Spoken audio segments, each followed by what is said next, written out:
Welcome back, everyone. I hope you're doing well. Today we are continuing our Civil War series, and we have the Battle of Wilson's Creek. This is, of course, by Warhawk. This is called the Bull Run of the West. I've been here 2 years ago or something like that. It was cold. I did it like right after Christmas. Walked the grounds. I'm going to probably recognize some things. I'll forget a lot, and I don't really have too much context. So let's jump right into it. Hit that like button, and let's go.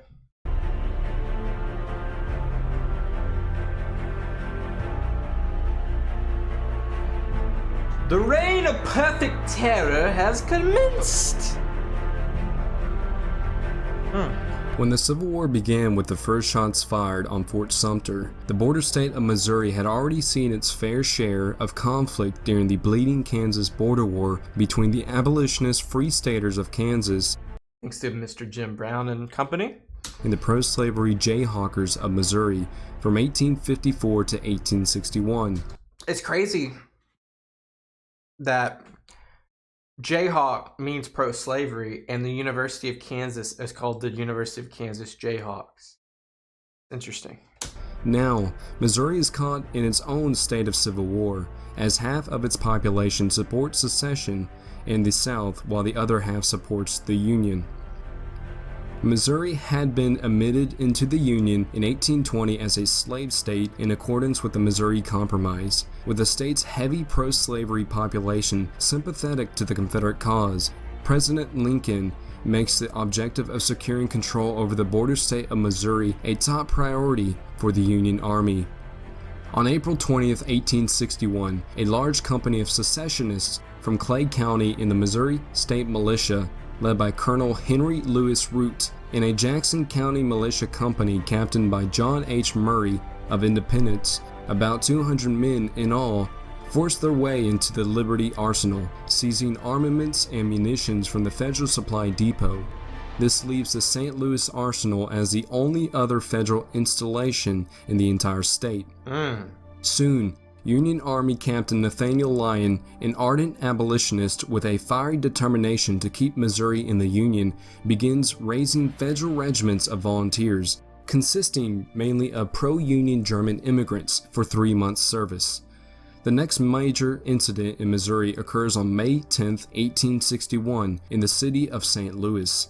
That morning, Captain Lyon marches into the city with his regiments to capture a garrison of secessionists from the Missouri State Militia being raised at a drill field known as Camp Jackson. The Federals captured the secessionists and marched them through the city, putting them under guard outside St. Louis Arsenal. The militiamen are paroled under the agreement to not take up further arms against the Union. However, an angry mob of civilians begin swarming around the German volunteers, shouting ethnic slurs and throwing rocks at the troops.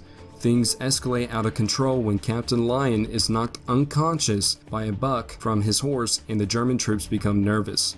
When someone in the angry mob fires a pistol, the Union soldiers fire into the crowd. The Camp Dang, I didn't know any of this happened. Jackson Affair, or Camp Jackson Massacre, as it is called in outraged Southern newspapers, leaves 28 civilians dead, including 2 teenage children and an infant still in its mother's arms. Lyon pushes on, leaving the dead and wounded behind as riots break out in St. Louis the next day. In response to the Camp Jackson Affair, the Missouri General Assembly authorizes the formation of the Missouri State Guard, a militia army led by Governor Claiborne Fox Jackson and Brigadier General Sterling Price.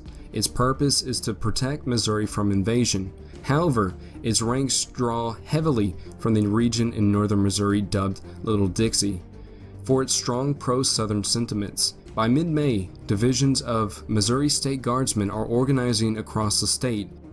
So you literally have a state that's kind of like divided. It's almost like Virginia, with you have West Virginia and you have Virginia, really two different distinct regions of Virginia at this time. So Missouri could have failed the same way, but it didn't. While Nathaniel Lyon is promoted to Brigadier General and placed in command of all federal forces in the state of Missouri. I would rather see every man, woman, and child in the state dead and buried. This means war.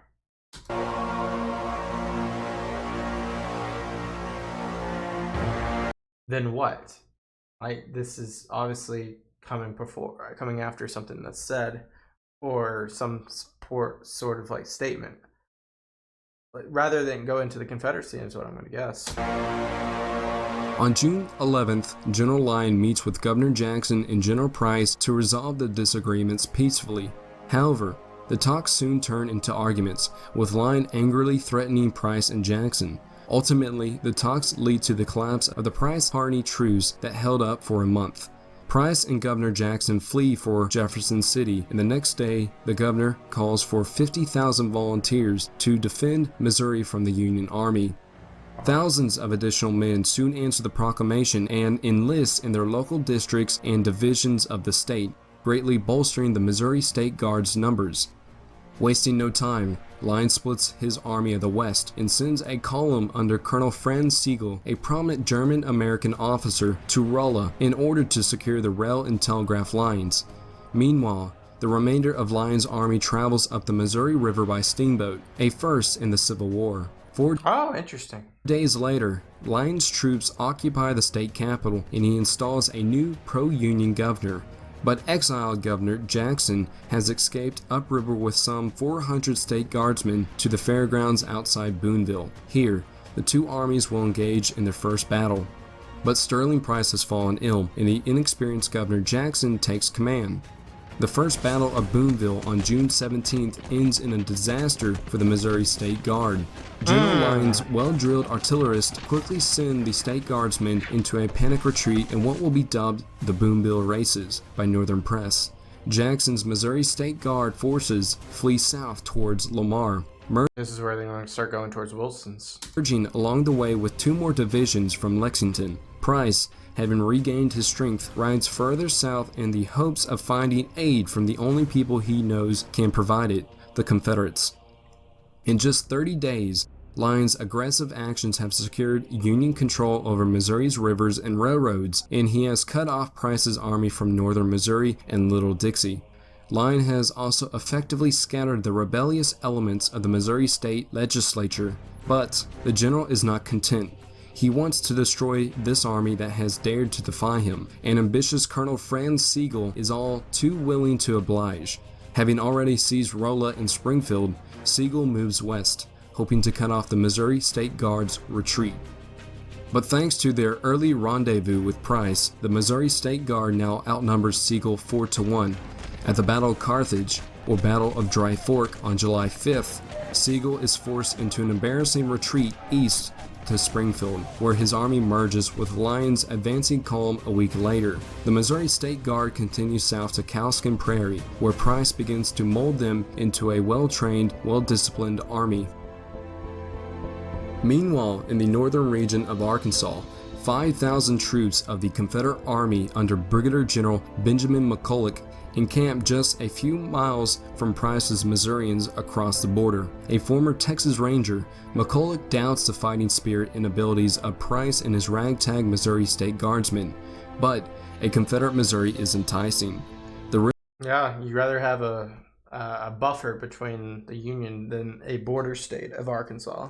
Rivers and rails can open new supply lines. It offers a greater control over the future Oklahoma Territory and possibly even Kansas.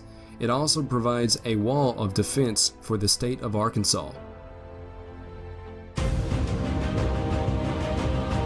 We must meet and rally the forces of Missouri, or the frontiers of Arkansas will give way. I shall raise every man I can get in the state and turn this invading tide back. McCulloch.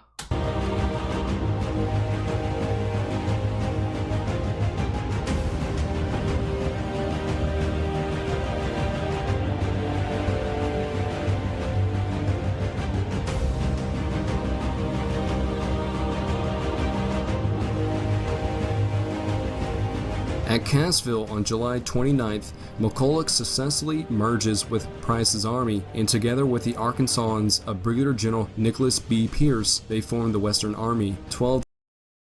Just looking at all this, guys, we have the Missouri State Guard.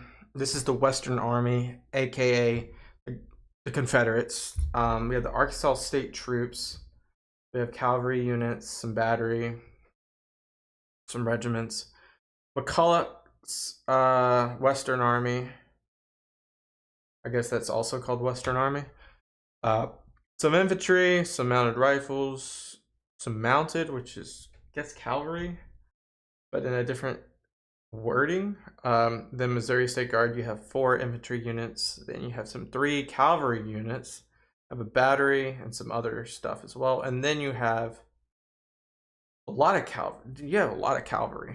12,000 strong. But Lyon has his own band of dedicated fighters, with more coming as he marches to Springfield to meet Sigel. All right, now let's see the Army of the West. This looks way more organized. You have 4 brigades. You have some infantry, artillery. You really don't have. I guess you have like a couple pieces. Like you have dragoons, which is really interesting to see that word here under Franz Sigel. Some cavalry, more infantry, a lot of the Missouri infantry. You got some Kansas infantry, some Illinois infantry, Iowa infantry. So you got some people coming over, borrowed. Don't see but like 1 battery. So, I would say the Confederates have them outmatched. At the core of his army is 600 professional soldiers, led by West Point officers known as regulars. They don't count on the volunteers to fight when the shooting starts, but many in Lyon's 2 Kansas volunteer regiments have seen plenty of combat in the 1850s border war of Bleeding Kansas. However, by midsummer, the 3-month enlistment periods of Lyon's troops were nearing an end. The men could go home and rightfully say they did their duty, and many did. Lyon's Army of the West shrinks to less than 6,000 men. Those who stay soon wonder if they made the right choice. In his trek through Missouri to find Pierce and the Missouri State Guard, Lyon's men cover more ground that summer than most armies do in the entire war. In one 30-hour span, they marched 50 miles, going without sleep, marching along dusty roads with few trees to give relief from the Not a good setup right now for Lyon. Scorching sun. When they aren't on the march, they encamp at Springfield, a city whose people are staunchly pro-Union. July passes into August without any major action, and for the first time, those close to Lyon see something in him they had never seen before: doubt.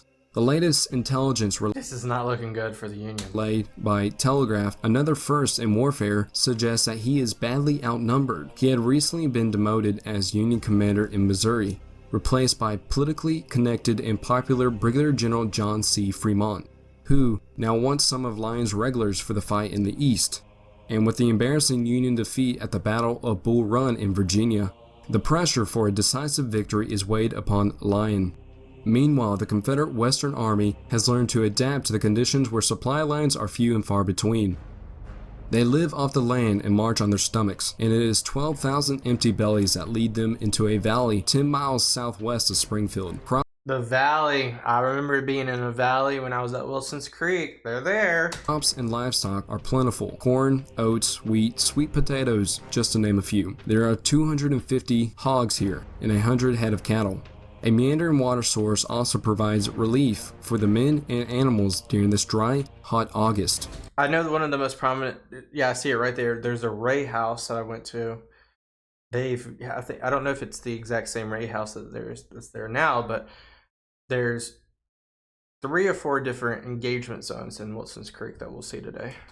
But for the people living around Wilson's Creek, the land and their lives will never be the same. No. John and Roxana Ray's farm has 440 acres in the valley surrounding Wilson's Creek. Those slaveholders, like many in southwestern Missouri, the Rays are decidedly pro-Union, and as the area's U.S. postmaster, John Ray's farm straddles the Wire Road, a major highway across southwest Missouri. Down the road, Joseph Sharp is living a nightmare. He is one of the wealthiest farmers in the area, with 1,000 acres of farmland and 3 slaves to work it. Now he and his fellow farmers have become unwillingly hosts to 12,000 rebels and militiamen. Many Southerners worry that this peaceful valley will lull the Confederates and Missouri State Guardsmen into complacency and seal their doom. General Lyon knows that he is outnumbered at least 2 to 1. and believes an attack on Springfield is only a matter of time. He begins sending requests to General Fremont for reinforcements. And he's all the way in Cairo last time we saw him. And though he has 50,000 fresh soldiers at his command, Fremont sends none. It becomes increasingly clear that if Lyon does not pull back to his supply base in Rolla, he risks his whole army of the West. Lyon fears retreating. The Southerners' large mounted force could surround or cut off his long lines of men on foot, and abandoning the region's pro-Union civilians to the Confederates doesn't sit well with him. Also, leaving without a fight doesn't suit the general's character. Franz Sigel, eager to prove himself and his Germans, comes up with a solution. He proposes dividing Lyon's outnumbered army and attacking the southern force from two directions. The armies would march at night and launch a surprise attack at dawn on Saturday, August 10th, leaving their opponent reeling and hopefully buying time to safely move to Rolla. The plan. I mean, it's not a bad strategy, and we've seen this throughout history. Like when you feel like you are at a disadvantage, you do not want a staged fight. You do not want a stage fight when you have a disadvantage. You must do some sort of tactical change. It would be brilliant if successful, but disastrous if it fails. Obviously. Coincidentally, McCulloch and Price have given orders for their army to attack Lyon on the same day, but heavy rainstorms interfered. Unlike Lyon's men, most of the Southerners lack cartridge boxes for their paper-wrapped ammunition. The march is postponed to keep the gunpowder dry, but in a crucial oversight, Price and McCulloch do not post sentries along the camp's edge. If a surprise attack comes, they will have little warning. Well, that's a miss on both their parts. As Southerners sleep, Northerners march. In the early morning hours of August 10, 1861, the stage is set for the Civil War's first major battle at the Trans-Mississippi Theater. We were finishing up our cold breakfast and hot coffee. Just then, there was an awful explosion across the Western Creek. Private of the Confederates. Throughout the pre-dawn hours of Saturday, August 10, 1861, the Federal columns under Brigadier General Nathaniel Lyon continued their march towards the Confederate and Missouri State Guard camps. Surprise is essential to the Union attack plan. At dawn, Federal 6 and 12-pounder howitzers from Captain James Totham's Company F, 2nd U.S. Artillery, situated north of a rise known as Oak Hill, opened fire on the rebel camp. This was the opening barrage of the battle. Further to the south, Colonel Franz Sigel deploys his 2nd Brigade's 1,200 men onto a ridge overlooking the Sharp Farm. Upon hearing the opening barrage of Lyon's attack north of Oak Hill, Sigel orders Backoff's battery of Missouri Light Artillery. So there was a queue. Interesting. Commanded by Lieutenant Edward Schetzenbach, to open fire on the 1,800 Southerners camped on the Sharp Farm. The opening barrage of Backoff's battery rattles the sleeping Southerners, who quickly flee from the area. With the rebels cleared from their camp, Sigel proceeds to move his 2nd Brigade off the ridge and into the Sharp Stubble field. I think that's a cornfield, by the way. When about 800 Southerners attempt to make a stand, Sigel's artillerymen open fire again, and after about 30 minutes, the Southerners withdraw. Back beyond Oak Hill, Brigadier General Lyon's 3 other brigades are beginning a drive to capture the hill. Colonel James Cawthorn's Cavalry Brigade from Brigadier General James S. Raines' 2nd Division of the Missouri State Guard, which is headquartered around Gibson's Mill, receives the brunt of the Federal attack. At about 5:30 a.m., Colonel DeWitt C. Hunter and his 300 Missouri State Guard cavalrymen form a line of battle on the unnamed northern spur of Oak Hill in order to oppose Lyon's advance. Hunter's outnumbered guardsmen are quickly driven off, and Lyon pushes his brigades onto the crest of Oak Hill. The fighting will become so intense on Oak Hill that it will receive a new nickname, Bloody Hill. Yeah, I remember that. I remember Bloody Hill. When a Missouri State Guard runner arrives at Brigadier General Benjamin McCulloch's headquarters, located on the property of the Wind Farm, around 5:45 a.m., the exhausted runner frantically informs the general that Union forces have driven Cawthorn's brigade from their camp. General McCulloch, who is in the midst of eating breakfast when the runner arrives, calmly replies that he will inspect the field after he's finished eating. What a lazy mofo. McCulloch initially does not believe the report from Cawthorn's messenger due Bro does not have ears either. He can't hear these loud artillery shells being shot. to a cry wolf effect. Weeks earlier, Cawthorn and his nervous cavalrymen had fired into the woods near their camp.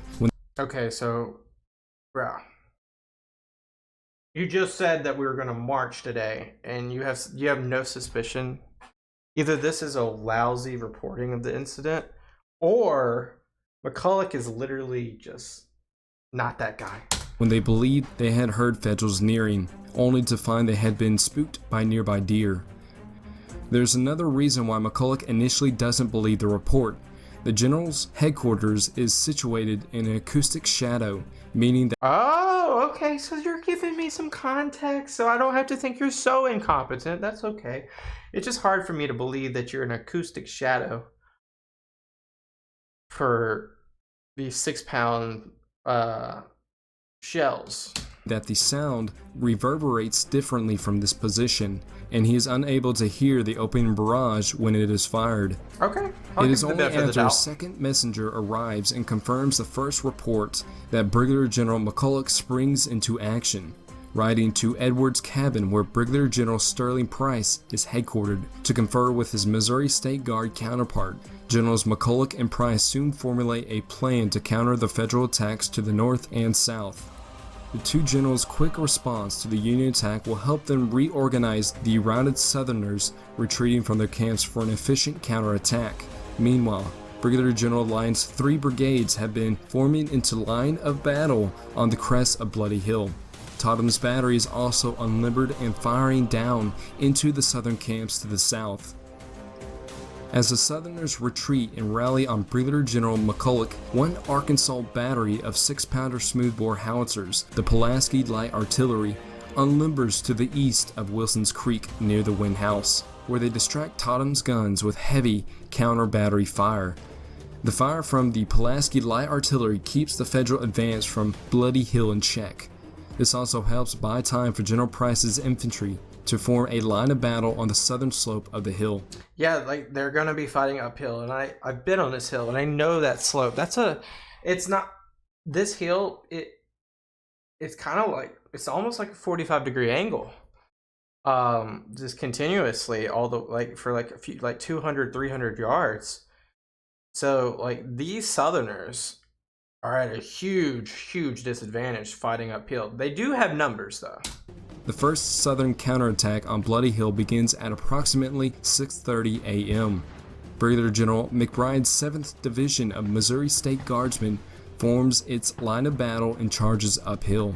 Federal troops from Major Samuel D. Sturgis's 1st Brigade and Lieutenant Colonel George L. Andrews' 3rd Brigade are deployed in line of battle on the western part of Bloody Hill.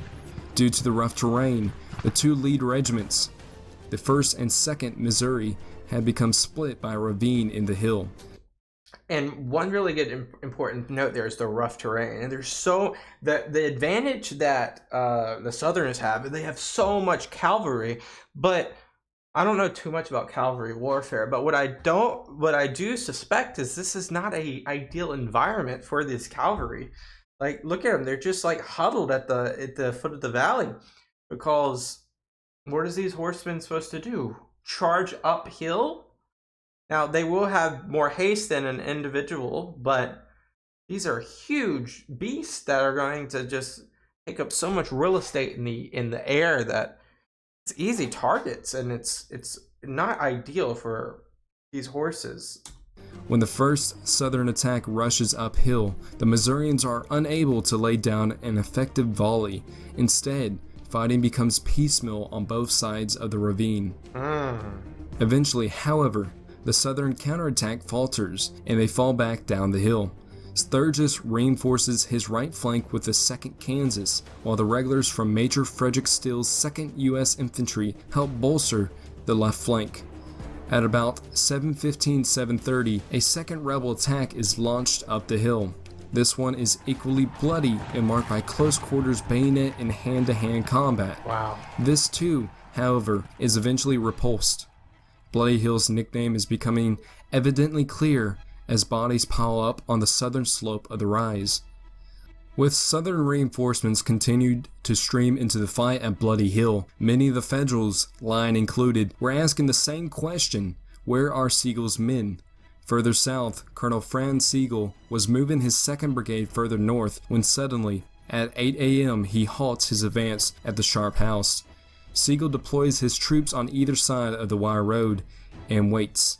Around 8:30 a.m., a group of gray-clad soldiers moved south down the Wire Road towards Sigel's position.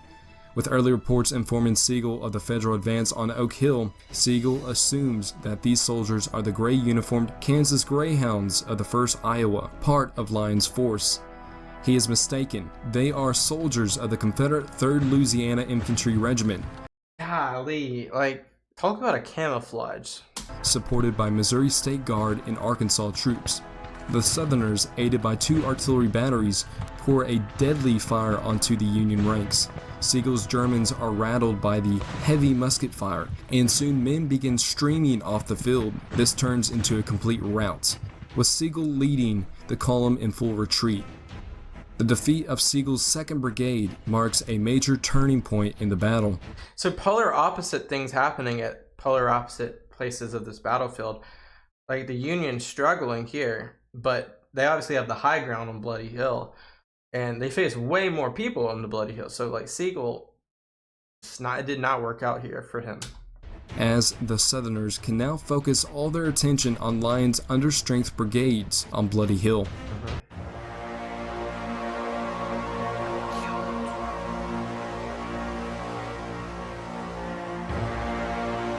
That was a question mark. I am killed? How could this be? I didn't know The he died. situation on Bloody Hill is rapidly deteriorating by the minute. Brigadier General Lyon desperately tries to rally his men, but to no avail. Wounded twice already, he has had his horse shot from under him, and he now roams the battlefield. After being encouraged by Major Sturgis to try to rally his men one last time, General Lyon moves to the front lines to inspire the troops. Just then, at 9:30 a.m., a bullet strikes him while he is positioning his troops. His last words are reported as either being, "I'm going," as if he is finally allowed to rest, or "I am killed," as if he is surprised to have been fatally shot. Regardless, the Civil War has taken the life of its first general officer killed in combat. Crazy. After General Lyon is killed, Major Sturgis assumes command of the Union forces. Realizing that the Pulaski Light Artillery is pinning Tottenham's battery, he orders regulars from the 1st U.S. Infantry to cross Wilson's Creek and attack the battery. However, as the regulars are making their way through the Ray Farm cornfield, they are engaged by Confederates of the 3rd Louisiana and 3rd Arkansas Infantry Battalion, having just arrived from the south. Bloody combat ensues from 10 to 10:30 in the Ray cornfield, with the Confederates laying down devastating volleys from the split rail fence beyond the corn. The regulars are sitting ducks as they are picked off by rebel volleys. Eventually, the Federals retreat back across Wilson's Creek. At 10:30, the Confederates and Missouri State Guardsmen under Generals Price and McCulloch rally for one final assault of Bloody Hill. Look at this line they're forming with the cavalry, and then you have reserve cavalry. The Union, I don't know if they can hold back 3 in a row. The Confederates and Missouri State Guard troops give off a screeching rebel yell, one of the first of the Civil War, and storm up the slopes of the hill, smashing into what was left of the Federal lines. They're gonna rout them.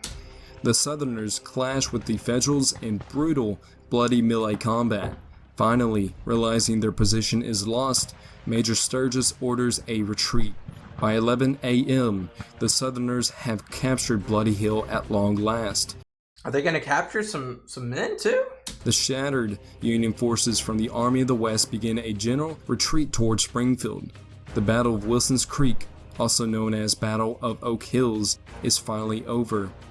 The Union defeat is so devastating that northern newspapers soon dub it the Bull Run of the West. The sun has not yet fully reached its peak, and already The second major battle of the Civil War has ended in a decisive Confederate and Missouri State Guard victory. Yeah, opportunistic victory that really what would if there was no Wilson's Creek, I definitely believe that we would have seen a siege of Springfield that would have either been relieved by Fremont or eventually something like this scenario was not the worst thing that could have happened. I think a siege of Springfield was definitely, I don't know what happens after this. That's the beauty of learning all this, is it's more of a mystery, and it's like a movie that I'm unfolding. But Wilson's Creek, there's three, like I said, there's three main theaters within Wilson's Creek. There's Bloody Hill, there's the cornfield by Ray House, and then at the beginning by what do you call it? Sharp House or something like that. I think it's Sharp. Let me just go back. Let me go back to like right here. Yeah, right here. Yeah, Sharp. When what's his name? Siegel. Hogs here in the Creek. Those slaveholders, like many in the South. So basically we had three. We had Bloody Hill, when you guys can't see my cursor, but left of Gibson Mill, the cavalry were positioned a little bit right over here, Bloody Hill. And then the other side of Gibson's Mill, this cornfield, and then by Sharp House, that particular field. Those were the three theaters. Siegel really didn't do much. I mean, he really didn't do much. Bloody Hill and Lyon, it seemed like they had something going for them. It almost might make more sense if Siegel was to support Lyon on Bloody Hill, given that they would, and then just create a line just to ensure no flanks by the cavalry. I feel like that would have worked even better, like hindsight though. Position maybe by Gibson's Mill, that road, as well as across Bloody Hill. Maybe they would have had a better shot, because then they would have concentrated all of the Confederacy to come uphill, and you would have to take some wild maneuvering to flank that. And maybe they had a shot here, because you're 2-1. Your best bet was to try to, that's why they were trying to go at it with two different, like they were trying to go 1 and 2 to kind of maybe one, make them look bigger than they are, since they are 2-1. But at the same time, maybe hopefully through the panic, through the the surprise attack, maybe they would flee, and that would technically buy them more time, maybe for like Fremont to give them in or something like that. But this was a fun video for two reasons. Like, I did not realize that the only two battlefields that I've ever been at, like I'm going to probably go to all of them eventually in my life, but I've only been to two, circumstantially, not even within like a history lens, was Bull Run, first Bull Run, or first Manassas, and Wilson's Creek. Interesting. Very fun. And those are the only two I've ever been to, and they were the first two major battles of the Civil War. Now, there was like Boonsville and Carthage, and if it's Sumter, like I'm not saying who cares, but I'm saying like the infamous first two battles are these two. But wow, very interesting video. We will continue our Civil War series. I appreciate you guys listening, watching, and reacting alongside me. Make sure that subscribe button, that like button, more videos coming your way. That's what we do here. We react to history. Bye-bye, guys.